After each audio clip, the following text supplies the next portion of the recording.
जय हिंद दोस्तों, स्वागत है आपका एक बार फिर से आपका अपने YouTube channel study with Shibu में।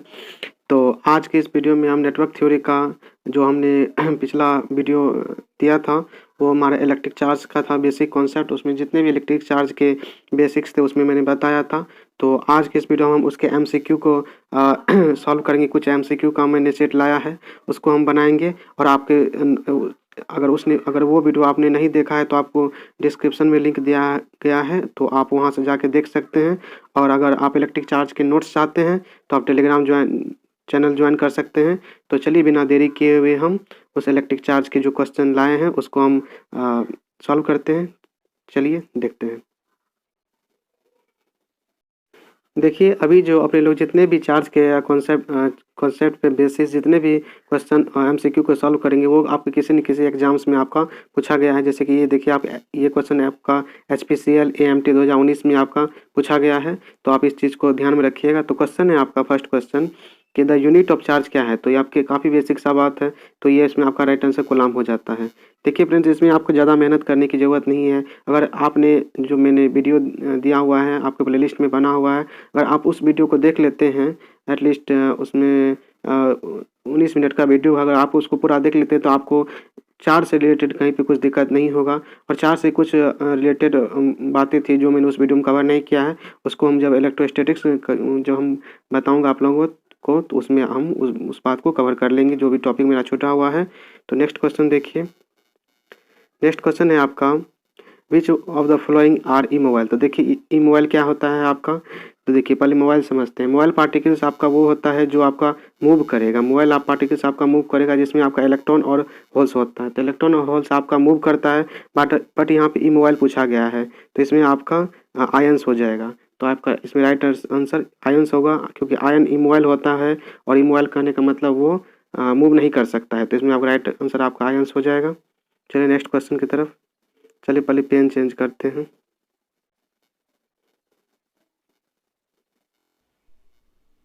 तो थर्ड क्वेश्चन है हमारा कि electric charge measured in Coulomb's has the charge of how many electrons. यहाँ पर आपका एक कूलम में आपका पूछा है कि कितना इलेक्ट्रॉन्स होगा, तो इसमें आपका राइट आंसर हो जाएगा ऑप्शन नंबर ए 6.24 × 10⁻18 इलेक्ट्रॉन्स। देखिए अगर आप मेरा वाला वो वीडियो अगर देख लेते हैं तो आपको ऐसे क्वेश्चन में दिक्कत नहीं होगा। और ये देखिए क्वेश्चन आपको पिछले 2018 में भी पूछा गया है।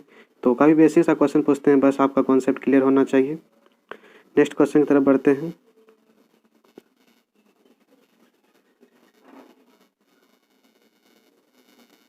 इसको थोड़ा जूम किया जाए। नेक्स्ट क्वेश्चन है हमारा a charge particle exist on a conductor, the best way to remove this charge is to. तो आपके ऑप्शन है, इसमें क्वेश्चन में है आपका कि कोई अगर पार्टिकल मेरा चार्ज है तो उस चार्ज को हम कैसे रिमूव कर सकते हैं, बेसिकली आपके ये क्वेश्चन है। तो आपके ऑप्शन है isolate the conductor from the other charge, ground the conductor, create vacuum around the conductor. तो हम क्या करेंगे, तो चलिए पेन चेंज करते हैं।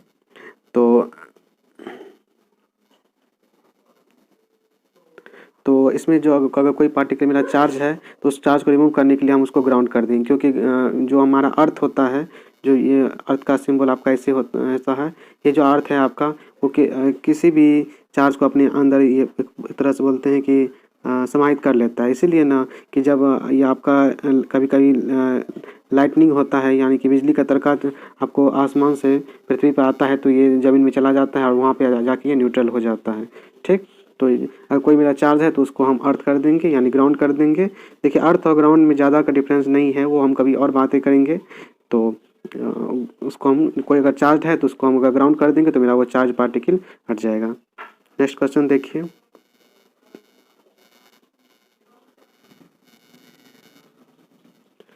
नेक्स्ट क्वेश्चन है mid way between two equal and similar charges a third equal and similar charges is placed then this third charge will B.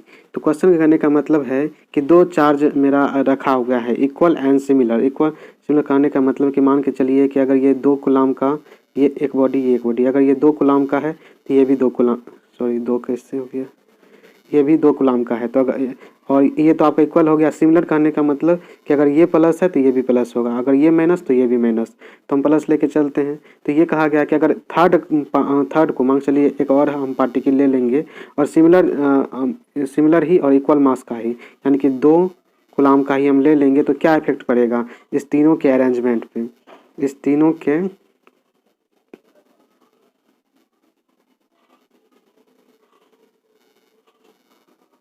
एक मिनट ही क्या हो जाता है, तो ये तीनों के अरेंजमेंट पे क्या फ़र्क पड़ेगा वही आपको बेसिकली पूछा गया है। ठीक, तो आप ये देखिए, तो आपके ऑप्शन क्या है, remain the stable equilibrium, be in unstable equilibrium, not be in stable, और will move out of the electric field to the influence the two charge.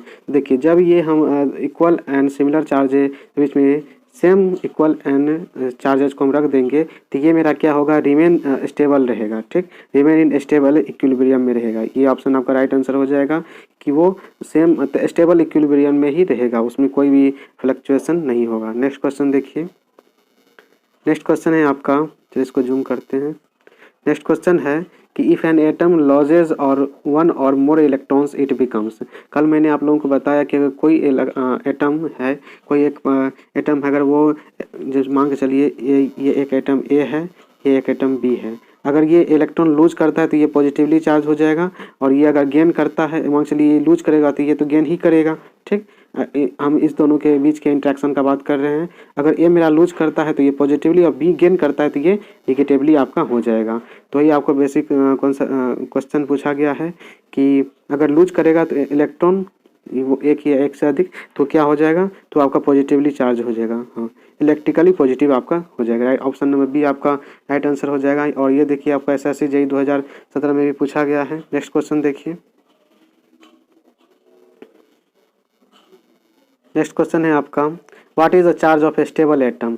देखिए कोई भी अगर एटम है हमारा, तो वो इनिशियली कंडीशन, यानी कि जब वो अगर मान चलिए या मेरा एटम ए है, तो वो जब इनिशियली होगा कंडीशन में तो वो अनचार्ज रहता है, उस पर कोई चार्ज नहीं होता है।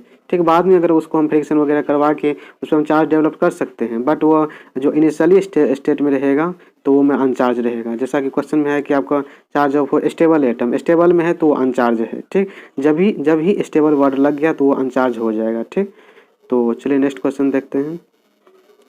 नेक्स्ट क्वेश्चन है आपका, देखिए ये सब क्वेश्चन जितने भी है पॉइंट मैंने आपको कल ही करवा दिया था, तो आप वो वीडियो को देख सकते हैं, डिस्क्रिप्शन में लिंक दिया हुआ है।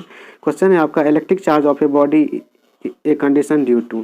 कहने का मतलब है कि कोई अगर बॉडी मेरा है वो चार्ज होता है, वो किसके कारण होता है। ऑप्शन है आपके, डिफिशियंसी और excess of neutrons, deficiency of electrons, deficiency और excess of electrons, excess of electrons. देखिए डिफिशियंसी, अगर आप हड़बड़ा के ये वाला ऑप्शन नहीं मार दीजिएगा कि डिफिशियंसी और एक्सेस ऑफ न्यूट्रॉन्स, तो देखिए डिफिशियंसी और एक्सेस होता है लेकिन न्यूट्रॉन का नहीं होता है, ये आपका न्यूट्रॉन का नहीं होता, वो आपका इलेक्ट्रॉन का होता है। दैट इज आपका राइट आंसर सी हो जाएगा कि डिफिशियंसी और एक्सेस ऑफ इलेक्ट्रॉन जो हो आपका राइट आंसर सी, यानी कि ये ऑप्शन नंबर सी होगा। कि देखिए डिफिशियंसी और एक्सेस का क्या मतलब है कि जो मेरा अगर ये मेरा ए पार्टिकल है, ये ए ये बी, ये जो इलेक्ट्रॉन मेरा ये बी है, तो ये जो ए अगर मेरा इलेक्ट्रॉन क्या बोलते हैं लूज करेगा, तो यानी कि किसी को देगा तो वही आपका डिफिशियंसी हो जाता है, और जो लेगा यानी कि बी अगर ले रहा है तो उसके पास एक्सेस हो जाता है।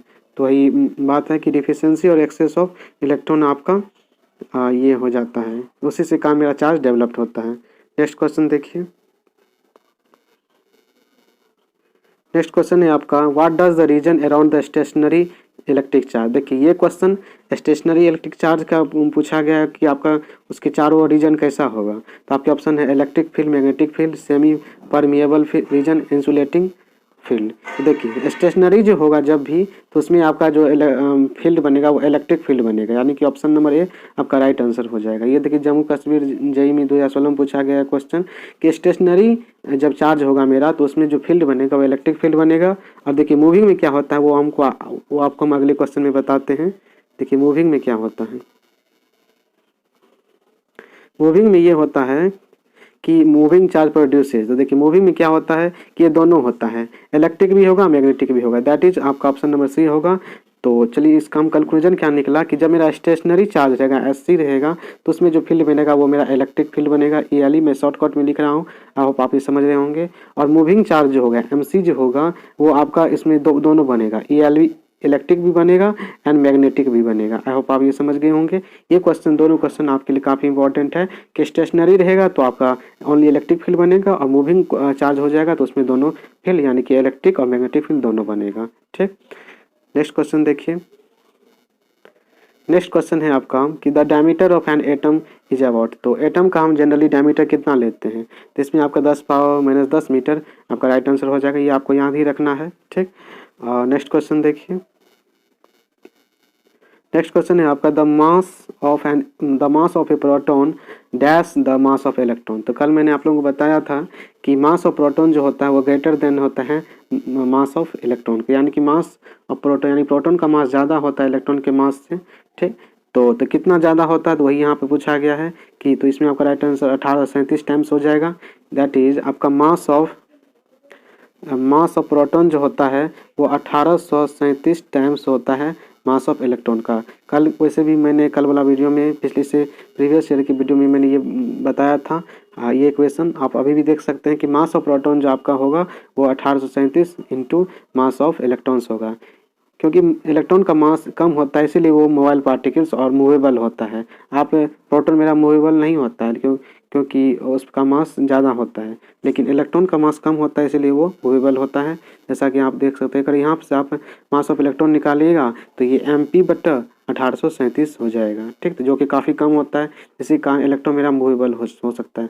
हो सकता है आपको कहीं भी पूछ दिया जाए कि मेरा इलेक्ट्रॉन जो होता है वो मूवेबल क्यों होता है, यहाँ पर रीज़न बता सकते हैं। चलिए आपका लास्ट क्वेश्चन है। क्वेश्चन है आपका the electrons in the last orbit of an atom are called. देखिए कोई भी एटम के जो लास्ट ऑर्बिट में इलेक्ट्रॉन होगा उसे हम क्या बोलते हैं, ये आपका क्वेश्चन है, तो उसे हम बोलते हैं वैलेंस इलेक्ट्रॉन। ठीक, देखिए तो ये आपका कोई भी जैसे मेरा मान लेते हैं सोडियम का ही एटम है, मान लेते हैं ये सोडियम का एटम है, बीच में ये सोडियम का न्यूक्लियस हो गया सेंटर पार्ट, और इसमें प्रोटॉन न्यूट्रॉन होंगे जितना हो, Na का 11 होता है तो 11 आपको प्रोटॉन हो जाएगा, और 11 जो इलेक्ट्रॉन होता है वो आपके, तो इसका इलेक्ट्रॉनिक कॉन्फ़िगरेशन क्या हो जाएगा 2 8 1, यानी कि फर्स्ट में आपका 2 हो जाएगा, सेकेंड वाला में 8 हो जाएगा और थर्ड वाला में 1 हो जाएगा, यहाँ पे 1। तो इसका जो हो जाएगा तो लास्ट ऑर्बिट में जो इलेक्ट्रॉन होगा, यानी कि ये जो मेरा लास्ट ऑर्बिट है ये वाला, तो उसमें जो एटम ये एक इलेक्ट्रॉन प्रेजेंट है तो वही आपका वैलेंस इलेक्ट्रॉन कहलाता है। जैसे जब मैं इलेक्ट्रिक करंट वाला बताऊंगा वीडियो लेके आऊँगा तो उसमें आपको हम वैलेंस इलेक्ट्रॉन और फ्री इलेक्ट्रॉन क्या होता है वो उसमें आपको अच्छा से मैं डील करूँगा। ठीक, तो चलिए, तो ये रहा आपका लास्ट क्वेश्चन हो गया। तो ये वीडियो कैसा लगा आप लोगों को, इसलिए यहाँ पे मैंने कल में ये सब की बताया था आप लोगों का कि जो हम टॉपिक पढ़ेंगे उसके हम MCQ भी लेके आएंगे, तो वही मैंने MCQ यहाँ पे लेके आए हैं। तो ये वीडियो आपको कैसा लगा हमें कमेंट में बताएं, तथा कुछ अच्छा बुरा जो भी हो फीडबैक हमें दे। तो चलिए मिलते हैं अगले वीडियो में, तब तक के लिए बाय बाय, थैंक यू।